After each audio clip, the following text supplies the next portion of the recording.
نحمد ونصلي على رسوله الكريم أما بعد أعوذ بالله من الشيطان الرجيم رب اشرح لي صدري ويسر لي أمري واحلل عقدة من لساني يفقهوا قولي رب زدني علما ربنا فقهنا في الدين اللهم إني أسألك علما نافعا وعملا متقبلا ورزقا طيبا واسعا.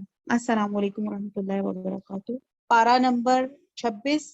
اعوذ باللہ من الشیطان الرجیم بسم اللہ الرحمن الرحیم. سورہ احقاف. سورہ احقاف جو تھی سورہ 10 نبوی کے آخر میں نازل ہوئی اور 10ویں نبوی میں حضور صلی اللہ علیہ وسلم کی حیات طیبہ کا انتہائی سخت سال تھا. 3 برس سے قریش نے تمام قبیلوں سے مل کے بنی ہاشم اور مسلمانوں کا مقاطعہ کر رکھا تھا. Social boycott. حضور صلی اللہ علیہ وسلم اپنے خاندان اور اپنے اصحاب کے ساتھ شب ابی طالب میں محصور تھے. شب ابی طالب مکہ معظمہ کے ایک محلے کا نام تھا جس میں بنو ہاشم رہتے تھے. ابو طالب بنو ہاشم کے سردار تھے، اس لیے شب ابی طالب کہا جاتا ہے. قریش کے لوگوں نے ہر طرف سے محلے کی ناکہ بندی کی تھی جس سے گزر کے کوئی شخص کی رسد یعنی کہ سپلائی اندر نہیں پہنچتی تھی. صرف حج کے زمانے میں محصورین نکل کے خریداری کر سکتے تھے، مگر ابو لہب جب بھی ان کے پاس سے کسی کو بازار کی طرف یا تجارتی قافلے کی طرف جاتے دیکھتا تو پکارتا اور تاجروں سے کہہ دیتا کہ جو چیز یہ خریدیں ان سے اتنی قیمت زیادہ بتاؤ کہ یہ خرید نہ سکیں، پھر وہ چیز تم سے میں خرید لوں گا اور تمہارا نقصان نہ ہونے دوں گا.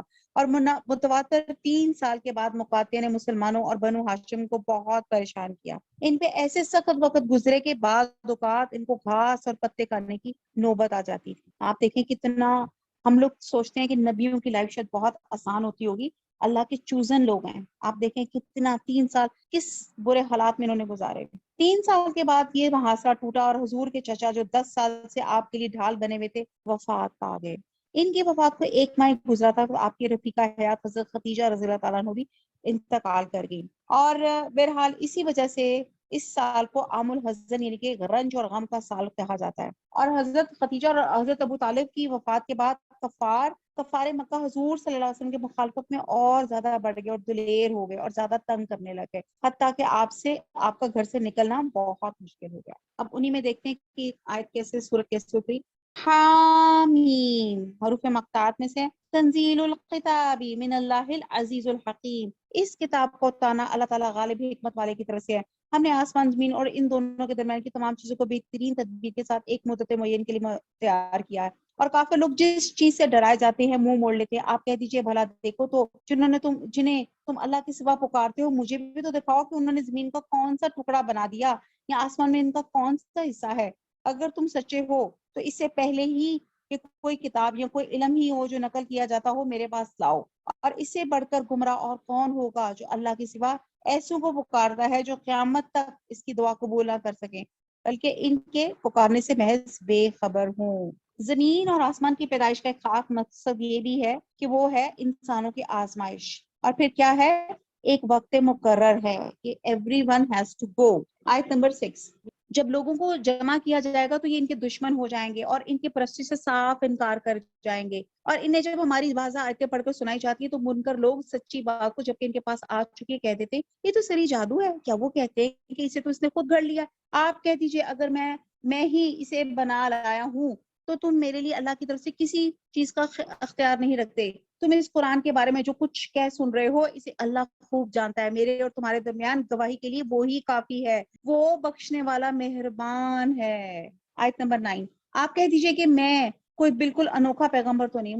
مجھے یہ معلوم ہے کہ میرے ساتھ تمہارے ساتھ کیا جائے گا. میں تو صرف اسی کی پیروی کرتا ہوں جو میری طرف وہی بھیجی جاتی ہے اور میں تو صرف الان آگاہ کر دینے والا ہوں. یعنی کہ حضور صلی اللہ علیہ وسلم نے ڈائریکٹ یہ بات کی کہ یعنی کہ دنیا میں مکے میں ہی رہوں یا یہاں سے نکلنے پہ مجھے مجبور کیا جائے، مجھے موت تبھی آئے یا خدا نہ خواستہ تم لوگ میرے قتل کرو. تم جلدی سزا سے دوچار ہوگے یا لمبی مہلت میں دی جائے گی. اس تمام باتوں کا علم سوائے اللہ تعالیٰ کی کسی کو نہیں پتا. اور ایک اور جگہ آپ فرماتے ہیں اللہ کی قسم مجھے اللہ کا رسول ہونے کے باوجود علم نہیں کہ قیامت کو میرے اور تمہارے ساتھ کیا کیا جائے گا. اس سے کسی ایک معین شخص کے قطعی انجام کے علم کی نفی ہے الا یہ کہ کہ جیسے صرف کوئی عشرہ مبشرہ یہ صحابہ بدر ہے جن پہ اللہ تعالیٰ نے کہا تھا کہ یہ جنت کے لوگ ہیں، جنت کی ان کو بشارت دی گئی تھی. آپ کہہ دیجئے اگر یہ قرآن اللہ تعالیٰ کی طرف سے ہو اور تم اسے نہ مانا اور بنی اسرائیل کا ایک گواہ اس جیسی کی گواہی بھی دے چکا ہو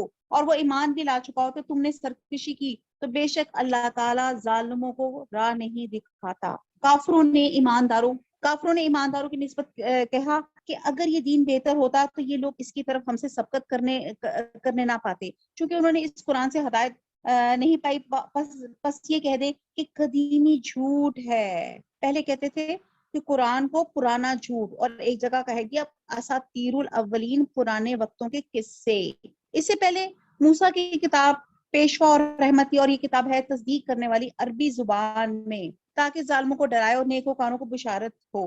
بے شک جن لوگوں نے کہا کہ ہمارا رب اللہ ہے اور پھر اس پہ جمے رہے، ان پہ نہ تو خوف ہوگا نہ غمگین ہوگے، تو اہل جنت ہیں جو سدا اسی میں رہیں گے، ان کے اعمال کے بدلے جو وہ کیا کرتے تھے۔ ہم نے انسانوں کو اپنے ماں باپ کے ساتھ حسن سلوک کرنے کا حکم دیا، اور اس کی ماں نے اسے تکلیف چھیل کر پیٹ میں رکھا، تکلیف برداشت کر کے اسے جنا، اس کے حمل کا اور اس کے دودھ چھڑوانے کا زمانہ 30 مہینے کا ہے، یہاں تک کہ جب وہ اپنی پختگی اور 40 سال کی عمر کو پہنچ جائے تو کہنے لگا کہ اے میرے پروردگار مجھے توفیق دے۔ بہت خوبصورت دعا ہے۔ قال رب اوزعنی ان اشکر نعمتک التی انعمت علی وعلی والدی وان اعمل صالحا ترضاه واصلح لی فی ذریتی انی تبت الیک وانی من المسلمین، آمین۔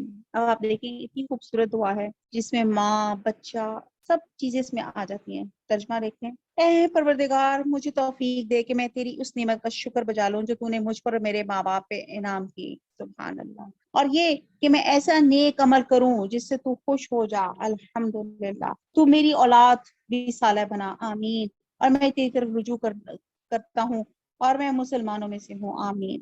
اب یہ جو آیت نمبر 15 ہے جس میں بڑی خوبصورت دعا ہے، یہ شکر گزاری کی بہترین دعا ہے، اور خاص طور پہ جو شخص 40 سال کا ہو جائے اس کے لیے بہترین نسخہ ہے کہ اپنے لیے اور اپنی اولاد کی اصلاح کے لیے جو لوگ بھی بچوں کی ہدایت کے لیے پریشان ہوں ان کو کثرت سے دعا پڑھنی چاہیے، کیونکہ نعمتوں پہ شکر نعمتوں کی بقا کا ذریعہ بنتا ہے، نہ صرف نعمتوں پہ بلکہ والدین پہ ہونے والی نعمتوں اور انعامات اور احسانات پر بھی، اور یہ کہ ایسے اچھے کام کیے کریں کہ جس سے اللہ آپ راضی ہو جائیں۔ مثلا آپ جب اپنا کام کسی نوکر سے کرواتے ہیں یا کسی میڈ سے آپ کام کرواتے ہیں تو بعد اوقات وہ کام کر جاتا ہے، مثلا آپ کہتے ہیں ذرا برتن دھو دو، جب وہ برتن دھو دیتا ہے لیکن آپ دوبارہ خود دھونے لگتے ہیں کیونکہ آپ کو پسند نہیں ہے کہ آپ نے دیکھا کہ اسے اتنا برتن ہی دھویا، اسی طرح کوئی اور کام آپ نے کیا آپ کی مرضی کا نہیں ہوا، بالکل اسی طرح بعد اوقات ہم نمازیں پڑھے ہوتے ہیں وہ اس قابل نہیں ہوتی کہ اللہ کو پسند آئے، ہم صدقہ خیرات کر رہے ہوتے ہیں لیکن وہ طریقہ وہ نہیں ہوتا جو اللہ تعالیٰ نے ہمیں بتایا، اور بہت سے لوگ فرض نمازیں نہیں پڑھے ہوتے، مثلا رمضان میں یا آخری جمعے کے دن یا طاق راتوں میں کچھ نفل پڑھ کے وہ سمجھتے ہیں کہ انہوں نے پچھلی ساری زندگی کا کفارہ دے دیا، وہ جو قضاء العمری پڑھ کر، یا خانہ کعبہ میں حج میں وہاں پہ کر کے جی ایک نماز کا ثواب وہاں پہ 50,000 یا 1,00,000 کا ہے، تو بس جی میری تو زندگی کی اتنی 5,00,000 نمازیں تھی، 5 نمازیں پڑھ لی خانہ کعبہ میری جناب نماز پوری ہو گئی۔ تو یہ جیسے ہماری ہے کہ آخری جمعے کے 2 نفل قضاء عمری پڑھ لیں گے تو ساری نمازیں قبول ہو جائیں گی۔ رمضان میں ایک نفل فرض کا درجہ، ایک نفل جو ہے فرض کے درجے پہ آ جاتا ہے، اور اس کا مطلب یہ نہیں ہے کہ حرم میں جا کے نماز پڑھنا 1,00,000 نمازوں کے برابر ہے، لیکن اس کا مطلب یہ نہیں ہے کہ عام دنوں میں آپ اللہ تعالیٰ کی باتوں کو فراموش کر دیں۔ دیکھیں بہرحال یہ بڑی خوبصورت دعا ہے کہ اللہ تعالیٰ ہمیں کام کرنے کی توفیق دے جس سے تو راضی ہو جائے، اور اس دعا کو لازماً اپنی دعاؤں میں شامل کر لیں، بڑی ضروری دعا ہے۔ اور کہا جاتا ہے کہ قیامت کے دن ایک شخص آئے گا جو خود بہت نیک ہوگا لیکن اس کا نامہ اعمال صفا ہو چکا ہوگا، وہ حیران ہوگا کہ میری نیکیاں کہاں گئیں، میں نے تو بہت کچھ کیا، تو اسے بتایا جائے گا کہ تمہاری اولاد تمہاری نیکیاں کہاں گئیں، کیونکہ بعد اوقات انسان اپنی نیکی میں ایسا کھو جاتا ہے کہ اولاد کی طرف سے غفلت اختیار کر لیتا ہے، کیونکہ کچھ فرائض والدین کی اولاد کے لیے ایسے ہیں کہ اگر ان میں غفلت ہو تو اولاد غلط کاموں پہ لگ جاتی ہے اور اس کی ذمہ داری ماں باپ پہ پڑ جاتی ہے۔ تو بہرحال یہ ایک جامعہ دعا ہے جس میں ایک طرف والدین کا ذکر ہے، دوسری طرف اولاد کا ذکر ہے، اور بیچ میں اپنا ذکر ہے۔ اللہ تعالیٰ معاف فرمائے۔ آیت نمبر 16، یہی وہ لوگ ہیں جن کے نیک اعمال تو ہم قبول فرما لیتے ہیں، جن کے نیک اعمال تو ہم قبول فرما لیتے ہیں، جن کے بد اعمال سے درگزر کر لیتے ہیں، یہ جنتی لوگوں میں سے ہیں اس سچے وعدے کے مطابق جو ان سے کیا جاتا ہے۔ اور جس نے اپنے ماں باپ سے کہا کہ تم سے میں تنگ آ گیا تو مجھ سے یہی کہتے رہو گے کہ میں مرنے کے بعد پھر زندہ کیا جاؤں گا، مجھ سے پہلے بھی امتیں گزر چکی ہیں، وہ دونوں جناب باری تعالیٰ میں فریاد کرتے ہیں اور کہتے ہیں تجھے خرابی ہو تو ایمان لے آ، بے شک اللہ کا وعدہ حق ہے۔ وہ جواب دیتا ہے یہ صرف عقلوں کے افسانے ہیں، اساطیر الاولین۔ اب پہلے نیک اولاد کی بات کی جا رہی تھی، اب کیا؟ اب ایسی اولاد جو نافرمان کی ہے، جو اپنے ماں باپ کے ساتھ گستاخی سے پیش آتی ہے اور ان کے ساتھ ناگواری کا اظہار کرتی ہے، جس کی اولاد کو قطعاً اجازت نہیں ہے، وہ دونوں جناب باری تعالیٰ سے فریاد کرتے ہیں اور کہتے ہیں کہ تجھے خرابی اور تو ایمان لیا، بے شک اللہ کا وعدہ حق ہے۔ وہ جواب دیتا ہے یہ صرف اگلوں کے افسانے ہیں، یہ وہ لوگ ہیں جن پر اللہ کے عذاب کا وعدہ صادق آ گیا، ان جنات اور انسانوں کے گروہوں کے ساتھ ان سے پہلے گزر چکے۔ آگے آیت نمبر 18 ہے، یہ وہ لوگ ہیں جن پر اللہ کے عذاب کا وعدہ صادق آ گیا، ان جنات اور انسانوں کے گروہوں کے ساتھ جو ان سے پہلے گزر چکے ہیں، یقیناً یہ نقصان پانے والے تھے، اور ہر ایک کو اپنے اپنے عمل کے مطابق درجے ملیں گے، تاکہ انہیں ان کے اعمال کے پورے بدلے دے اور ان پہ ظلم نہ کیا جائے گا، یعنی کہ جو جس کا مستحق ہوگا اللہ تعالیٰ اسی طرح اس کو نوازے گا۔ آیت نمبر 20، اور جس دن کافر جہنم کے سرے پر لائے جائیں گے اور کہا جائے گا تم نے اپنی نیکیاں دنیا کی زندگی میں برباد کر دی، ان سے فائدے اٹھا چکے، بس آج تمہیں ذلت کے عذاب کی سزا دی جائے گی۔ اب وہ نعمتیں جو انسان بڑے ذوق اور شوق سے استعمال کرتا ہے اور پھر فکر آخرت سے بے نیاز ہو جاتا ہے۔ مومن تو بڑے اطاعت کرتا ہے اور نعمتیں بھی جب ملتی ہیں تو اللہ تعالیٰ کا شکر گزاری کرتا ہے، لیکن جو اس سے برعکس دوسرے کریکٹر کا جو رویہ ہوتا ہے وہ کیا ہوتا ہے کہ وہ سمجھتا ہے کہ یہ اللہ تعالیٰ نے جو نیکیاں عطا کی اس کے اپنے ہی کسی ڈیڈ، اپنے ہی کسی قابلیت کی وجہ سے ہے۔ تو اللہ تعالیٰ یہ کہہ رہے ہیں کہ تم نے اپنی نیکیاں دنیا کی زندگی میں برباد کر دی، ان سے فائدے اٹھا چکے، بس آج تمہیں ذلت کے عذاب کی سزا دی جائے گی، اس باعث کہ تم زمین پہ ناحق تکبر کیا کرتے تھے، اور اس باعث بھی کہ تم حکم عدولی کیا کرتے تھے۔ اور عاد کے بھائی کو یاد کرو جبکہ اس نے اپنی قوم کو احقاف میں ڈرایا، یقیناً اس سے پہلے بھی ڈرانے والے گزر چکے، اور اس کے بعد بھی یہ کہ تم سوائے اللہ تعالیٰ کے اور کی عبادت نہ کرو، بے شک میں تم پر بڑے دن کے عذاب سے خوف کھاتا ہوں۔ جو سورہ احقاف ہے یہاں پہ لفظ آ رہا ہے وَاذْكُرْ أَخَا عَادٍ اِذْ أَنذَرَ قَوْمَهُ بِالْأَحْقَافِ، یہاں پہ احقاف یعنی کہ جو ذکر کیا جا رہا ہے ہم دیکھتے ہیں کیا ہے۔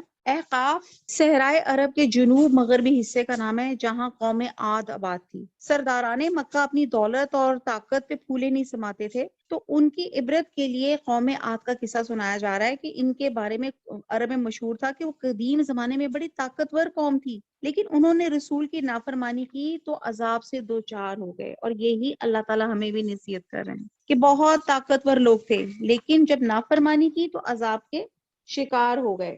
اور یہاں پہ ہم دیکھتے ہیں کہ اللہ تعالیٰ فرماتے ہیں کہ ہم مجرموں کو بدلہ دیا کرتے ہیں، یعنی کہ ان کے گھر، ان کے ترقی کے آثار اور نشان سب باقی رہ گئے اور وہ خود بھج گئے، یعنی کہ بڑی بڑی عمارتیں کھڑی رہ گئی لیکن رہنے والے چلے گئے۔ یہ تو اس دور میں عذاب آیا تھا اللہ کی طرف سے، اور ایسا ہونا بالکل ممکن ہے کہ کسی قوم کو مکمل طور پہ تباہ کر دیا جائے، اور اب بھی انسانوں نے اپنے ہاتھوں جو عذاب کے سامان تیار کر رکھے ہیں اس میں نیوٹرون بم کے بارے میں کہا جاتا ہے کہ اس طرح کا ہوتا ہے کہ جہاں وہ گرتا ہے بم کے گرنے سے ایسی ہوا چلتی ہے جس میں تمام جاندار مر جاتے ہیں، اور انفراسٹرکچر یعنی کہ عمارتوں کو کوئی نقصان نہیں پہنچتا۔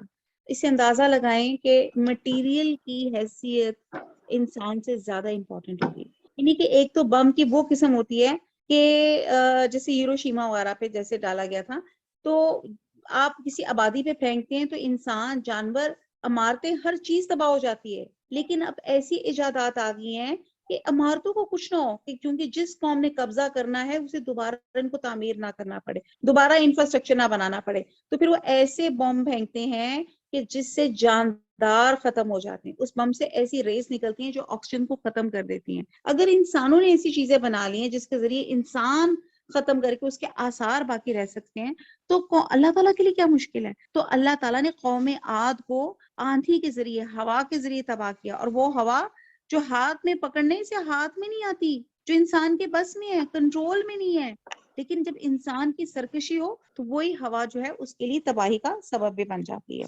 تو یہ احقاف میں ہمارے لیے بہت سبق تھا، اور ان کے عذاب کی دو وجوہات تھی۔ ایک تو یہ تھی کہ ایک تو وہ فسق کرتے تھے بے خوفی کے ساتھ اور نافرمانی کرتے تھے اور شرک کرتے تھے، تو جب یہ چیزیں آ جائیں تو پھر کیا ہوتا ہے، یہ عذاب جو ہوتا ہے وہ یقینی ہو جاتا ہے۔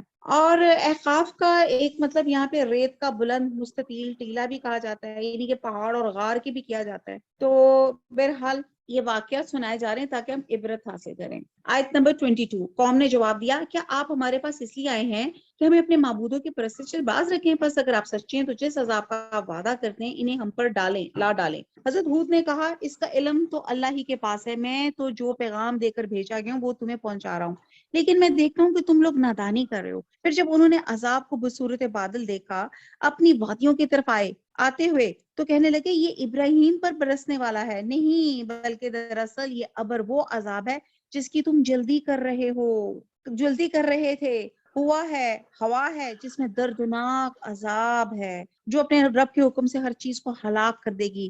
بس وہ ایسے ہو گئے بجس ان کے مکانات کے کچھ دکھائی نہ دیتا تھا، گنہگاروں کو گروہ کو ہم یوں ہی سزا دیتے ہیں۔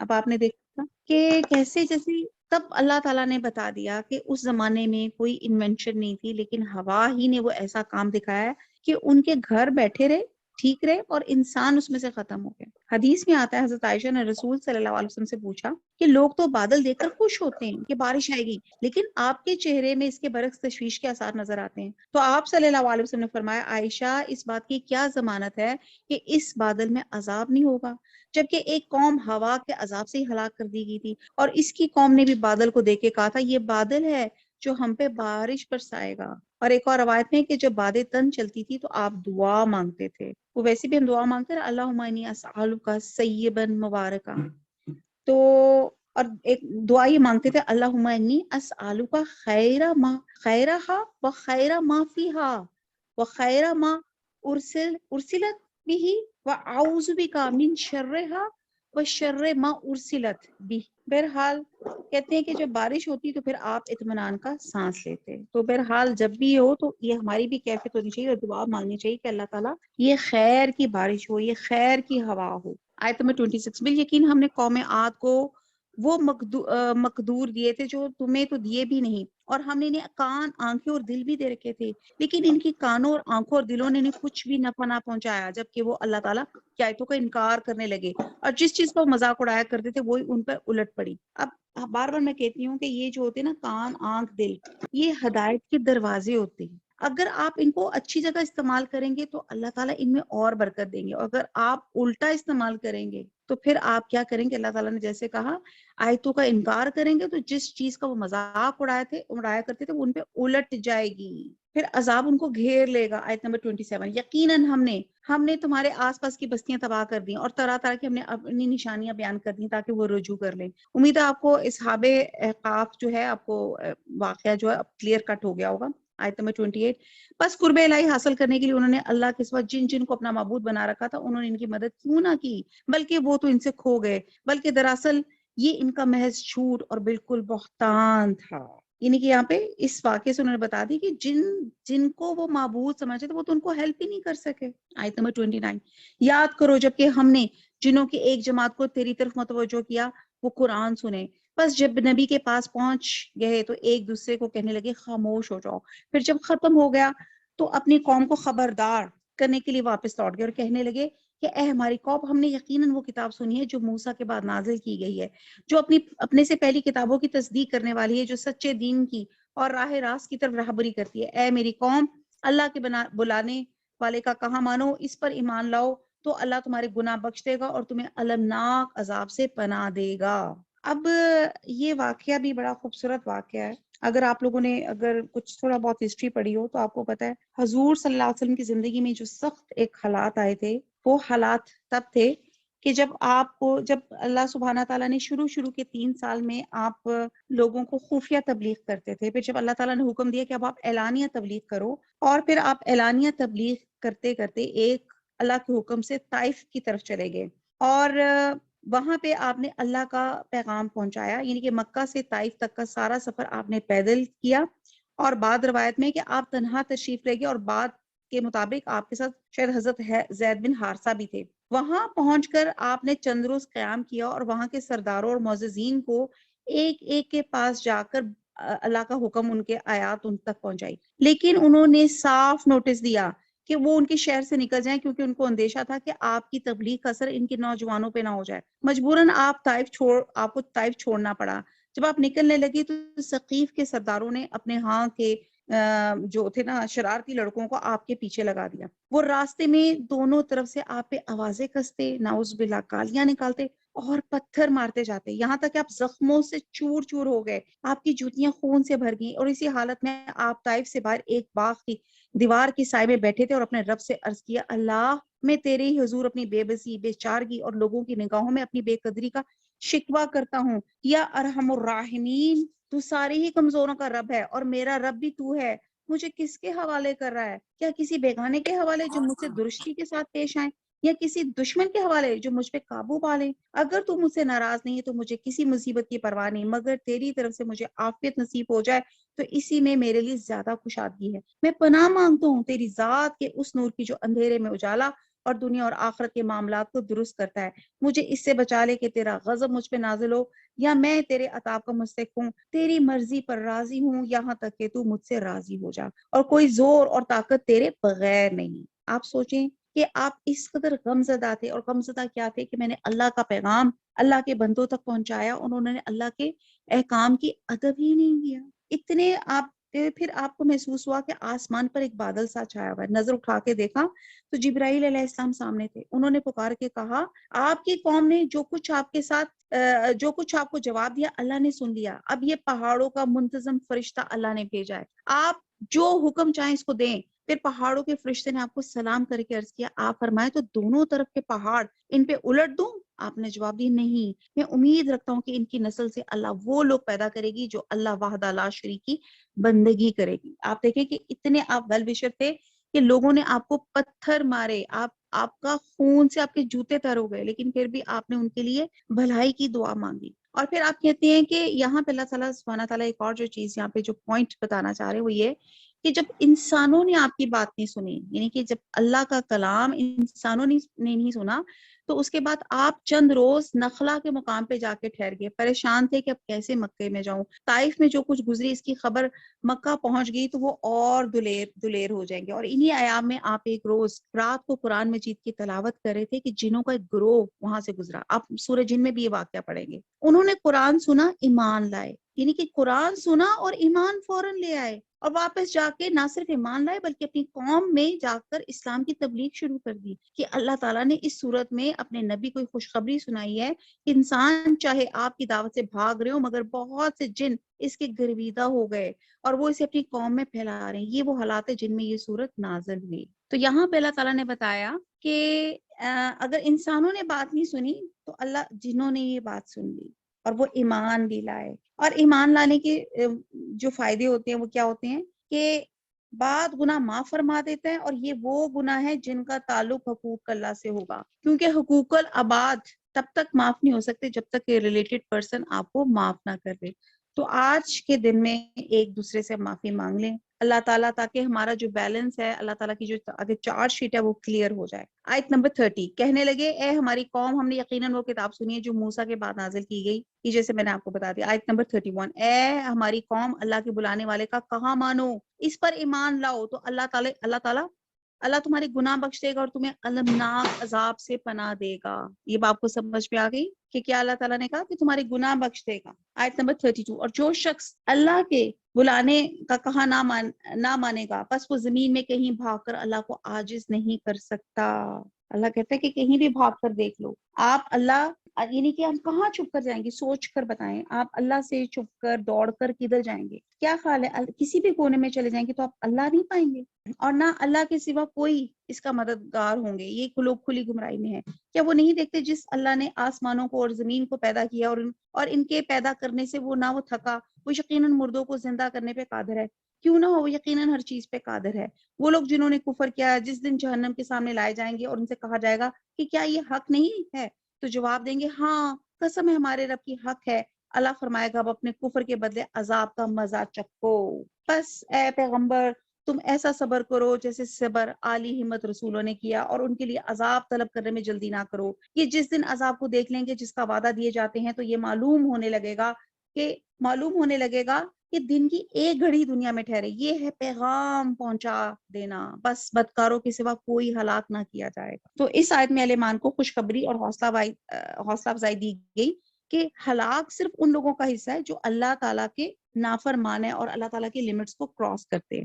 اعوذ باللہ من الشیطان الرجیم، بسم اللہ الرحمن الرحیم، سورہ محمد۔ الذین کفروا وصدوا عن سبیل اللہ اضل اعمالہم، جن لوگوں نے کفر کیا، اللہ کی راہ سے روکا، اللہ نے ان کے اعمال برباد کر دیے۔ اس سورت کے بھی دو نام ہیں، سورہ محمد جو آیت نمبر 2 میں ہے، اور اس کو سورہ قتال بھی کہتے ہیں جو آیت نمبر 20 میں بھی اس کا نام لیا جاتا ہے۔ اور یہ سورت ہجرت کے بعد مدینہ طیبہ میں اس وقت نازل ہوئی جب جنگ کا حکم تو دے دیا گیا تھا، مگر عملاً ابھی تک جنگ شروع نہیں ہوئی تھی۔ جو لوگ ایمان لائے اور اچھے کام کیے اور اس پر بھی ایمان لائے جو محمد صلی اللہ علیہ وسلم پہ اتاری گئی ہے، یہ جیسے سورہ محمد ان کے نام پر ہے، اور اصل دین ان کے رب کی طرف سے سچا دین بھی وہی ہے، اللہ نے ان کے گناہ دور کر دیے اور ان کے حال کی اصلاح کر دی، یعنی کہ ایمان لانے سے قبل کی غلطیاں اور خطائیاں معاف کر دی، جیسے کہ نبی صلی اللہ علیہ وسلم کا فرمان ہے کہ اسلام ما قبل کے سارے گناہوں کو مٹا دیتا ہے، کیونکہ جب انسان ایمان لے آتا ہے تو پچھلے گناہ انشاءاللہ تعالی اللہ تعالیٰ معاف فرما دیتے ہیں، جو آپ نے نادانی میں اور یہاں حالت جب آپ مسلمان نہیں تھے تب آپ نے کیے ہوں۔ تو جن لوگوں نے توحید پر ایمان لانے سے انکار کیا اور دوسروں کو بھی اسلام کے راستے سے چلنے سے روکا، رکاوٹیں ڈالی، ظلم کیے، مشکلات پیدا کیے، اللہ تعالیٰ فرما رہے کہ ان کے اعمال برباد کر دیے، یعنی کہ انہوں نے جو خانہ کعبہ کی نگہبانی، حاجیوں کی خدمت، اور وہ سوچتے تھے کہ بڑا نیک کام کر رہے ہیں، وہ سب ضائع ہو گئے، اور اگر محمد صلی اللہ علیہ وسلم کی دعوت کو ناکام کرنے کے لیے جو کوششیں کریں تو پھر اللہ نے وہ سب ان کے اعمال کو برباد کر دے گا۔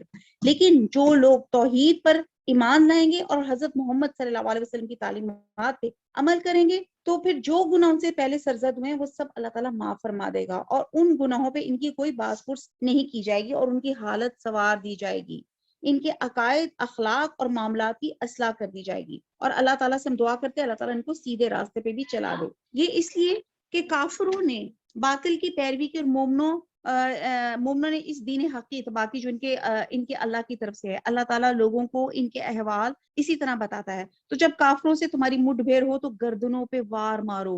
جب ان کو اب یہاں پہ اللہ تعالیٰ نے آیت نمبر 3 سے آنورڈ اللہ تعالیٰ جنگی ٹیکٹکس بتا رہے ہیں کہ جب آپ جنگ میں جائیں تو فلی آپ اکوپڈ ہونے چاہیے، آپ کا ہمت، حوصلہ، لیٹسٹ آپ کے پاس ویپنز ہونے چاہیے، آپ کی تیاری ہونی چاہیے۔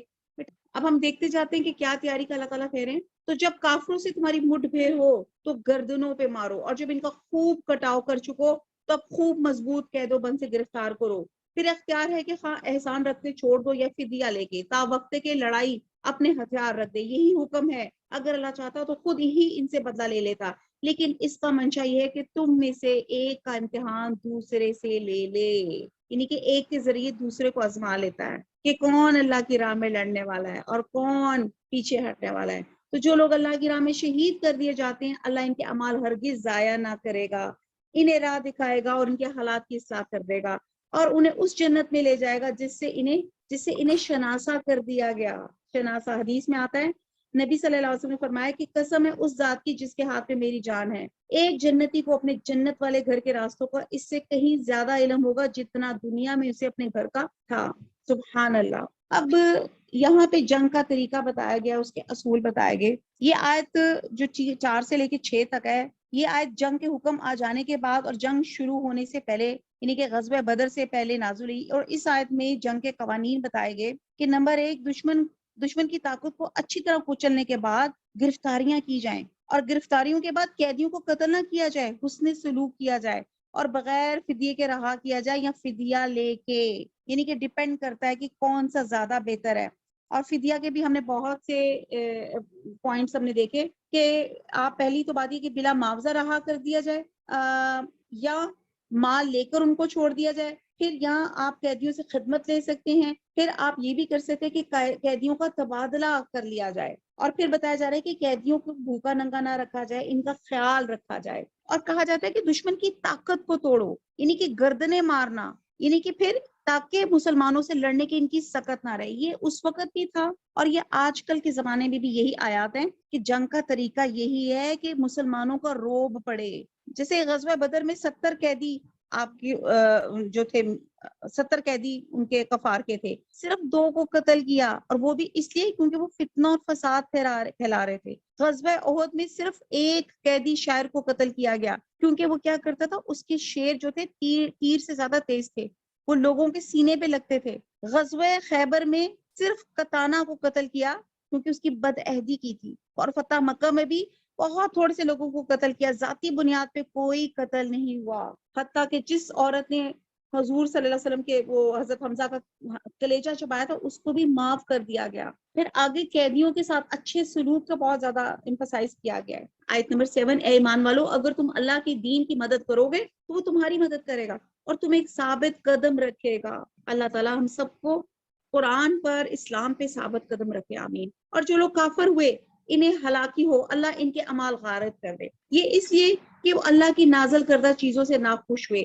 بس اللہ تعالیٰ نے بھی ان کے اعمال ضائع کر دیے۔ کیا ان لوگوں نے زمین پہ چل پھر کر اس کا معائنہ نہیں کیا کہ ان سے پہلے کے لوگوں کا نتیجہ کیا ہوا؟ اللہ نے انہیں ہلاک کر دیا، اور کافروں کے لیے اسی طرح کی سزائیں ہیں۔ وہ اس لیے کہ ایمان والوں کا کارساز خود اللہ تعالیٰ ہے، اس لیے کافروں کا کوئی کارساز نہیں۔ اور جو لوگ ایمان لائے اور انہوں نے نیک اعمال کیے، انہیں اللہ تعالیٰ یقیناً ایسے باغوں میں داخل کرے گا جن کے نیچے نہریں جاری ہوں گے۔ جو لوگ کافر ہوئے وہ دنیا ہی کا فائدہ اٹھا رہے ہیں اور مسل چوپایوں کے کھا رہے ہیں، مسل چوپایوں کے، ان کا اصل ٹھکانہ جہنم ہے۔ اب آپ دیکھتے ہیں کہ اللہ تعالیٰ بار بار کیسے کیسے اگزامپلز دیتے ہیں، یعنی کہ جس طرح جانور کھاتا ہے نا، وہ کچھ نہیں سوچتا یہ رزق کہاں سے آیا، کس نے دیا، رزق دینے والے کو کیا حقوق میرے عائد ہوتے ہیں، یہ حلال ہے حرام ہے۔ اسی طرح اللہ تعالیٰ کہہ رہے ہیں یہ لوگ بھی کھاتے جاتے ہیں اور انہیں فکر ہی نہیں ہوتی کہ کہاں سے رزق کہاں سے آ رہا ہے۔ ہم نے کتنی ایک بستیوں کو جو طاقت میں تیری اس بستی سے زیادہ تھی، جس نے تجھے نکالا، ہم نے انہیں ہلاک کر دیا، بس ان کے لیے مددگار کوئی نہ اٹھا۔ کیا بس وہ شخص جو اپنے پروردگار کی طرف دلیل پر ہو، اس شخص ایسا ہو سکتا ہے جس کے لیے اس کے لیے برا کام مزین کر دیا گیا اور وہ اپنی نفسانی خواہشوں کا پیرو تھا؟ تو اب آپ دیکھتے ہیں کہ اللہ تعالیٰ سے معافی میں مانگوں گی کہ اللہ تعالیٰ ہمیں نفس کا بندہ نہ بنا دے، اللہ اپنا بندہ بنا دے، اللہ اپنا محبوب، اللہ تعالیٰ اپنے کہتے ہیں کہ جو لوگ نبی صلی اللہ علیہ وسلم کی پیروی کر رہے تھے اور وہ سیدھے، کیونکہ سورہ محمد ہے تو یہاں پہ بتایا جا رہا ہے کہ جو حضور صلی اللہ علیہ وسلم کی پیروی کر رہے تھے وہ سیدھے روشن راستے پہ چل رہے تھے، اور جو لوگ اپنی خواہشوں کی پیروی کرتے تھے ہر برا عمل ان کو خوبصورت نظر آتا تھا، گناہ میں اٹریکشن نظر آتی تھی، تو کیا وہ دونوں برابر ہو سکتے ہیں؟ نہ دنیا میں ان کا طرز عمل ایک جیسا ہو سکتا ہے اور آخرت میں تو ڈیفینیٹلی ان کا انجام ایک جیسا ہو ہی نہیں سکتا۔ ایک شخص جو رب کے راستے پہ اور دوسرے نے نفس کو معبود بنا لیا ہے، اب سوچیں گے دونوں کا بدلہ فرق ہوگا، دونوں کا انجام فرق ہوگا۔ اس جنت کی صرف جس کا پرہیزگاروں سے وعدہ کیا گیا ہے وہ یہ ہے۔ اب جنت کی ڈسکرپشن ہو رہی ہے، یہ ہے کہ اس میں پانی کی نہریں ہیں جو بدبو کرنے والا نہیں، اور دودھ کی نہریں ہیں جن کا مزہ نہیں بدلا، اور شراب کی نہریں ہیں جنہیں پینے والے کو بڑی لذت ہے، اور نہریں ہیں شہد کی جو بہت بہت صاف ہے، اور ان کے لیے وہاں ہر قسم کے میوے اور ان کے رب کی طرف سے مغفرت ہے۔ کیا یہ مثل اس کے ہیں جو ہمیشہ آگ میں رہنے والے ہیں، جنہیں گرم کھولتا ہوا پانی پلایا جائے گا جو ان کی آنتوں پہ ٹکڑے ٹکڑے کر دے گا۔ اب آپ دیکھتے ہیں کہ اللہ تعالیٰ کیسی کیسی خوبصورت مثالیں دیتے ہیں۔ اب یہاں پہ مثالیں دیکھتے جائیں اللہ تعالیٰ کیا فرماتے ہیں۔ اب آپ دیکھتے ہیں کہ دنیا میں پانی کسی ایک جگہ کھڑا ہو جائے تو آپ دیکھیں گے تھوڑی دیر بعد اس کا رنگ چینج ہو جاتا ہے، اس کے بو میں، اس کے ذائقے میں چینج آ جاتا ہے، اور سم ٹائم وہ انہیلدی ہو جاتا ہے۔ لیکن جنت کے پانی کی خوبی ہوگی کہ اس میں کوئی ویریشن نہیں ہوگی، اس کا بو اور اس کے ذائقے میں کوئی تبدیلی نہیں ہوگی، جب پیو تازہ صحت افزا۔ جب دنیا کا پانی خراب ہوتا ہے تو شریعت نے اس لیے پانی کی بابت کہا کہ پانی اس وقت تک پاک ہے جب تک اس کا رنگ یا بو نہ بدلے، کیونکہ جب رنگ یا بو چینج ہو جائے تو وہ پانی ناپاک ہو جاتا ہے، یعنی کہ دنیا کے پانی کی جو پہچان بتائی جاتی ہے۔ تو وہاں جنت کا پانی نہریں بہ رہی ہوں گی اور وہ فریش کا فریش رہے گا۔